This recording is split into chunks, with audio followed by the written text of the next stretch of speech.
Fellow executive Toastmasters and guests, we've had the question asked before, maybe you haven't. Is your glass half empty or half full? This brings us to think about how we look at situations, how we look at things, and most especially how we look at people, the people that we meet, the people that are around us, and how we react to such situations and how we even react to such people. I've been reading so many books, especially investigative books and even movies where after they're investigating a serial murder case, and when they give the description of such a person, it comes to think about it and they tell you that the person just walking in the street. It's not written on the person's forehead to say, I am a serial killer. And after they give the description, you look, this is somebody completely normal. Like not only normal, but this person is actually likable. If you did meet this person, is there anything, any click or any instinct that will tell you, maybe you should beware? Very difficult to tell.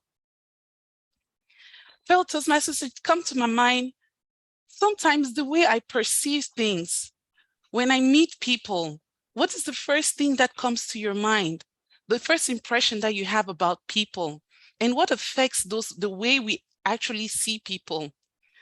A very funny moment that I remember is when executive Toastmasters met at Lisa's house. And we realized that many people had different ideas they had about the people. We could only see through this Zoom lens. Personally, I remember thinking Bolson was not as tall as I found him that day. Or realizing that Lou, I didn't know he was any, the worst of all, he was just standing by Bolson, who was so tall. And I was like, I just couldn't even imagine. And many people shared how they had perceived different people in the group, because we just saw us, just seeing us through these little squares. And it just thinks about, and if you just, it makes us think, this is just one example. What about other people you don't get to meet and you just look through Zoom at work, at office, or even just through other meetings? And imagine how those things affect our minds and how you tend to react to somebody if you see and you're like, oh, this person looks like an executive professional person. And another experience I had was being very stranded at when I was in high school, and I was sent out because I didn't have an ID card and I had to write my exams. And a friend of mine and another girl, we went out and she told us she was going to go to her dad's office. When we got there, we were greeted by a man who seemed to be the mechanic or the security guard. And he spoke to us and asked us so many questions. I was a little bit bothered. I was like, I don't think it's really cautious to give so much information to this man. I mean, I've never met him, I don't know him, and nobody here introduced us to him. And not only did this man help us to get the ID cards, it was a public holiday, so offices were closed. So he pulled strings and called his friend who was a mayor and who opened the office for us, got us an ID. And at the end of the day, my friend told me, that's her father.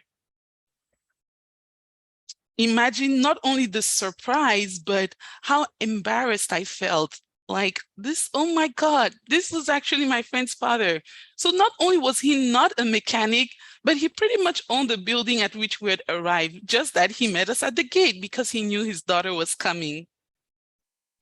Fellow Toastmasters, perception and the things we see. Psychologists say perception is just a mere reality.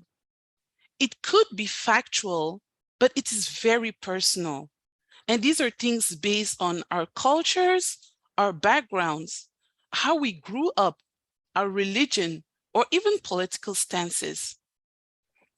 And many things affect our perception and how we even just see things. And it is very difficult to just see somebody and be with a free mind, especially based on experiences and past events, to just see somebody with just a clear and blank slate without any judgment, any prejudice, or not even any stereotype. Green. That doesn't make us bad. It just keeps us human. And so I'd just like to share reading one book, an investigative novel, and a lady enters the police station and she's looking very hot, if I would say, and then she's greeting through a few policemen. She goes into the manager's office, and right there she introduces herself and says she's a psychologist. And all police officers scream saying, "You're a shrink?" She says, she isn't a shrink. She is your perception of a shrink. So to you, what does a doctor look like? What does a manager look like? Or like me, what does a security guard or mechanic looks like? What does a father looks like? Yellow. What does a friend looks like, or a pastor? So everywhere and however is sometimes it is advisable, or if it's possible, to stand in another person's shoes to see their own side of things, just to help you have a balance, especially when in an argument or in confronting somebody, or even when you're going for your interviews. If you were the one in the hiring managerial position, how would you expect yourself to act? And this brings me to my last question, or my last example.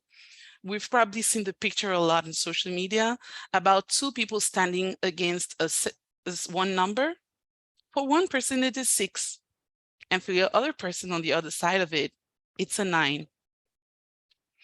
So fellow Toastmasters and guests, I'd just like us to invite the way we perceive the things around us today, to pay Red. a second more attention and to attempt to see things differently. Mr. Toastmaster. Thank you very much, Marthe. I will call on our timer